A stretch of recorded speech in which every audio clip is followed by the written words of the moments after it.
En esta exposición veremos una breve introducción a la probabilidad y la teoría de la información, donde se tratará de brindar una motivación sobre estos campos y se verán los temas que se consideran pertinentes para poder entender el resto de exposiciones, en caso de tener conocimientos básicos o nulos sobre lo que se verá a continuación, lo cual siempre será un gran repaso y no está de más. Primero, antes de sumergirnos en el mundo de temas más complejos e interesantes, necesitamos entender lo básico sobre la teoría de la probabilidad. Para ello, entonces, debemos entender términos como espacio de probabilidad, probabilidad condicional e independencia. Pasaremos a través del teorema de Bayes, variables aleatorias, expectación y varianza, la siempre importante notación y algunos más. Sí, puede sonar bastante, pero al momento de abordar cada uno de estos, se tratará de hacer que se vean lo más sencillos y amables posibles. Así pues, comenzamos pensando en cómo puede comportarse algo que podría o no pasar. De esto es de lo que se encarga la teoría de la probabilidad. Por ejemplo, si lanzara 3 monedas al aire, ¿cómo caería cada una? ¿Cuántas caras o sellos? Para mayor comodidad, trataremos ejemplos con monedas y dados, ya que son objetos simples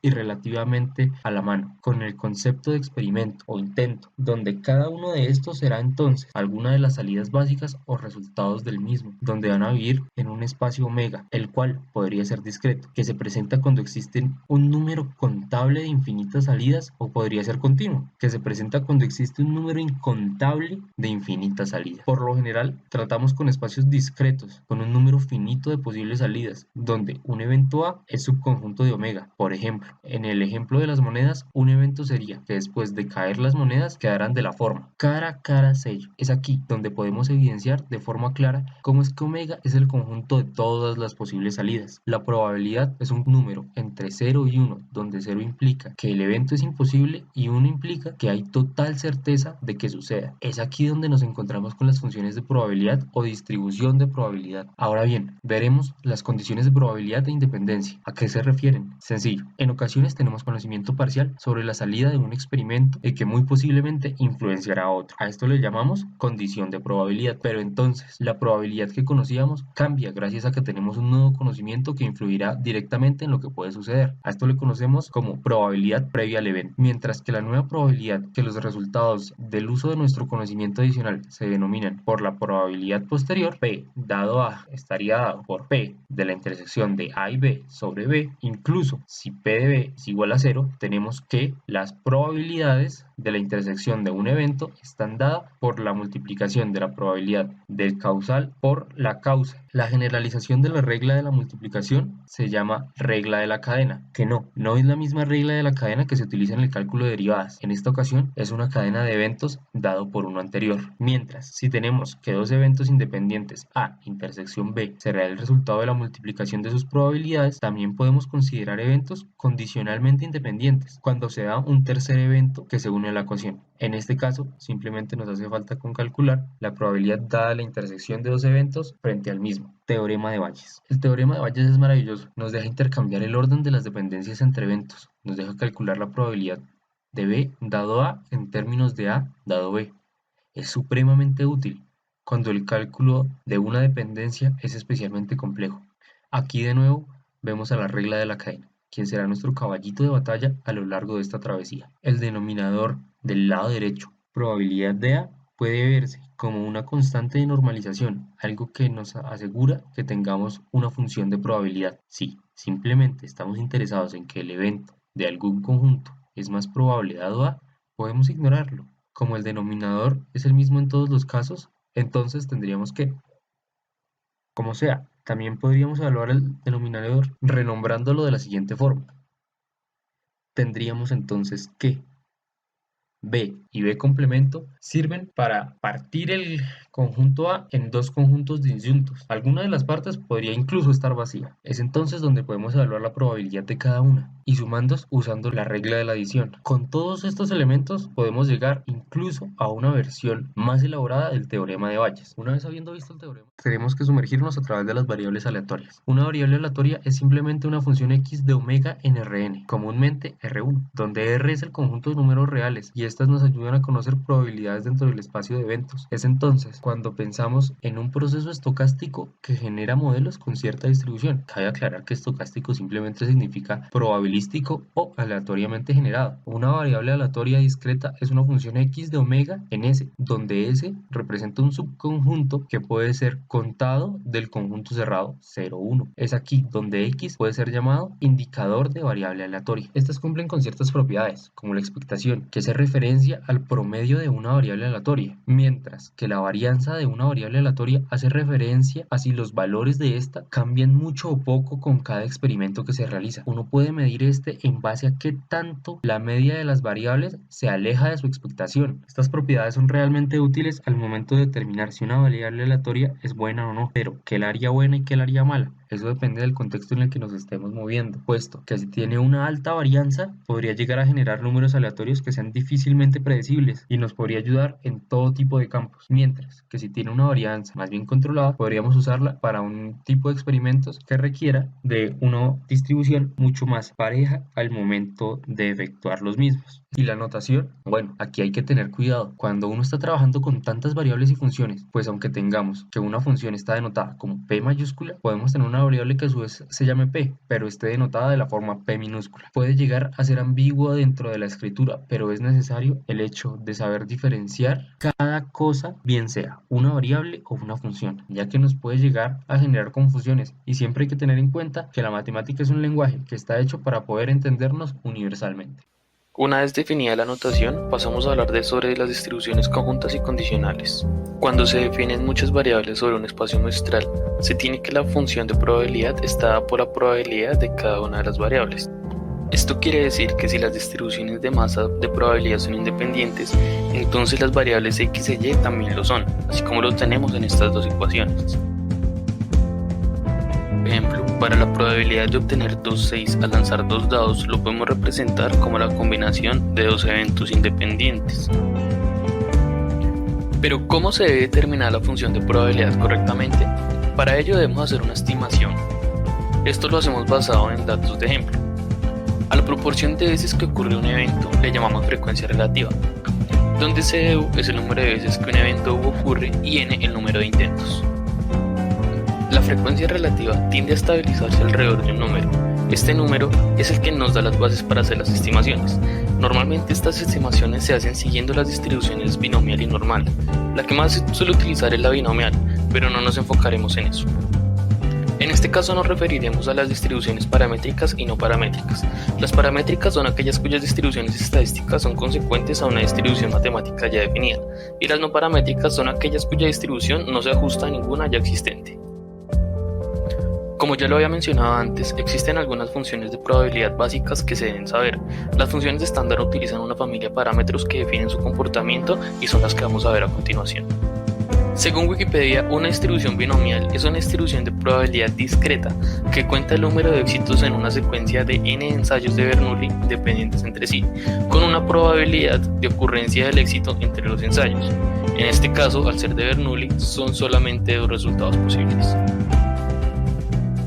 Para esta distribución de probabilidad, se tiene que f de x es igual a la combinación entre n y x por p a la x por 1 menos p, todo esto elevado a la n menos x, donde p está entre 0 y 1. ¿Pero qué son estas variables? Estas variables son los parámetros que inciden en la función de probabilidad, donde p es la probabilidad de éxito, x es el número de éxitos que pueden ocurrir y n es la cantidad de pruebas.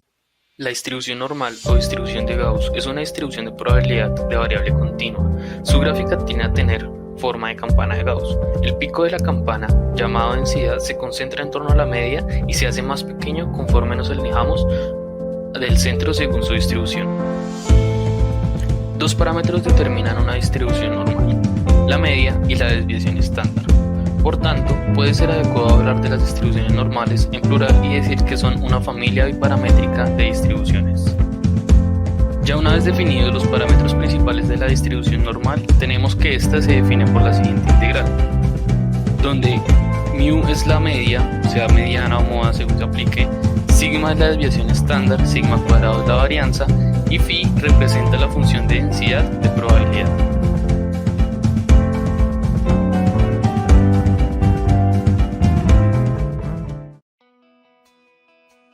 Claude Shannon fue un matemático, ingeniero eléctrico y criptógrafo estadounidense recordado como el padre de la teoría de la información. En 1940 desarrolló dicho campo de estudio con el objetivo de maximizar la cantidad de información que puede transmitir a través de un canal de comunicación imperfecto. A partir de allí aparecen conceptos como la entropía, que denotaremos como H, y la velocidad de transmisión dada por la capacidad del canal, la cual denotaremos como C. Shannon demostró que siempre que se transmite información a una velocidad menor que la capacidad del canal, puede hacer que la probabilidad de error en la transmisión del mensaje sea tan pequeña como desee. Hablemos de la entropía, la cual es la incertidumbre promedio de una sola variable aleatoria, lo que significa que mide la cantidad de información o muestra la longitud promedio del mensaje necesaria para transmitir un resultado de esa variable. Visto de otra manera, la entropía es el valor esperado de la cantidad de información, o sea, la sumatoria del producto entre la probabilidad y la cantidad de información de los posibles símbolos del alfabeto. Así, si queremos saber la entropía del evento resultante de tirar un dado de 8 caras, sabemos que la probabilidad de cada cara es un octavo, entonces h de x sería, obteniendo así una entropía de 3 bits por símbolo. Ahora veremos la entropía condicional, la cual viene dada a partir de las probabilidades condicionales entre dos variables aleatorias x y y.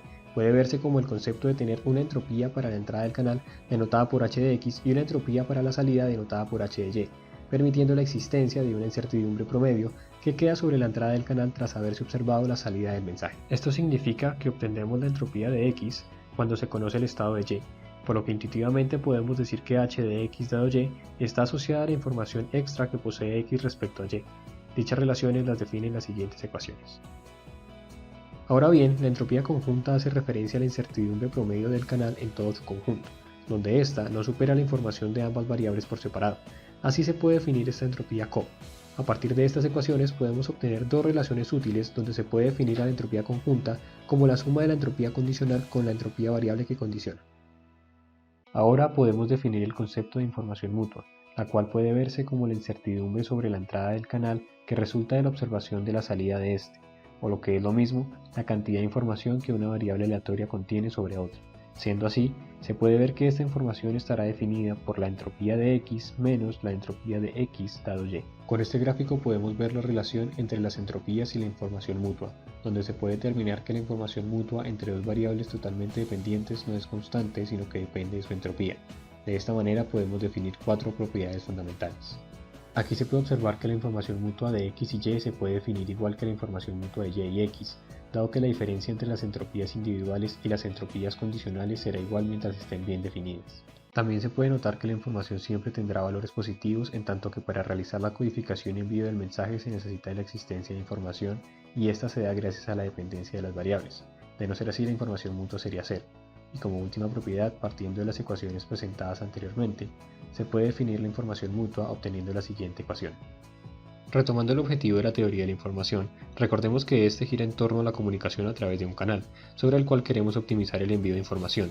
Esto se logra codificando un mensaje de tal manera que ocupe el mínimo espacio posible, pero al mismo tiempo contenga información suficiente para detectar errores. De esta manera, al decodificarlo se puede obtener lo que probablemente es el mensaje original. Entonces aparece un concepto fundamental, la capacidad del canal, definida como la cantidad máxima de información que puede transportar dicho canal, por lo que mediante esta se describe la velocidad de transmisión. Esto significa que dicha capacidad se alcanza maximizando la información mutua entre la entrada y la salida.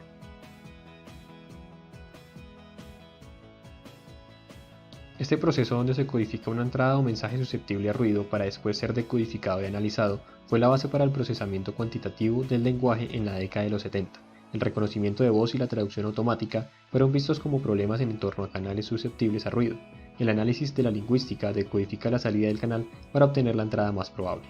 Esta imagen representa el proceso donde la probabilidad de I es vista como el modelo del lenguaje, lo que significa la distribución de secuencias de palabras o símbolos de una posible entrada, y la probabilidad de O dado I, la cual es la probabilidad del canal, esto es, la probabilidad de un símbolo de salida dada una posible entrada. Como ejemplo, supongamos que queremos traducir un texto del inglés al francés. El modelo de canal para traducción supone que el texto verdadero está en francés, pero al transmitir, el ruido en el canal alteró la información. Entonces, la palabra cow que vemos en el texto era realmente vache, pero por el ruido terminó siendo cow. Lo que tenemos que hacer para traducir es recuperar el francés original o decodificar el inglés para obtener el francés. Divergencia de Kullback-Leibler. En teoría de la probabilidad y de la información, la divergencia KL es una medida no simétrica de la similitud o diferencia entre dos funciones. Se representa como divergencia entre P y Q, y aunque suele usarse como una medida de la distancia o la diferencia entre dos distribuciones, esta divergencia no es simétrica. En otras palabras, KL mide el número esperado de bits extra que se necesitan en una muestra de código P cuando éste se basa en Q. ¿Y cómo se calcula? Para variables aleatorias discretas se define como el promedio ponderado de la diferencia logarítmica entre las probabilidades P y Q, donde el promedio se toma usando las probabilidades de P. Para variable aleatoria continua se define como la integral desde menos infinito a infinito del logaritmo natural de las densidades de P y Q. Si P es completamente continua con respecto a Q, entonces pasamos a tener la integral de un logaritmo natural donde de Q de P es la derivada de Radon-Nikodym de Q con respecto a P. La divergencia KL tiene la propiedad de ser siempre positiva. Esto puede probarse usando la desigualdad de Jensen. Se vuelve nula si y solo si P es igual a Q y no es simétrica, por lo que no se trata de una distancia. Hasta ahora hemos examinado la noción de entropía y hemos visto aproximadamente cómo es una guía para determinar códigos eficientes para enviar mensajes. Pero ¿cómo se relaciona esto con la comprensión del lenguaje? ¿Cómo me ayuda?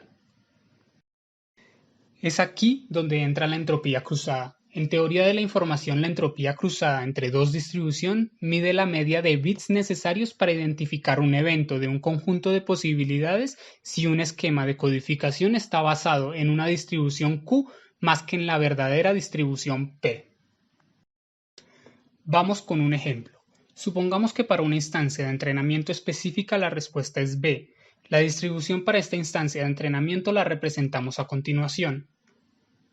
Podemos interpretar que la distribución verdadera significa que la instancia tiene un 100% de probabilidad de ser de clase B.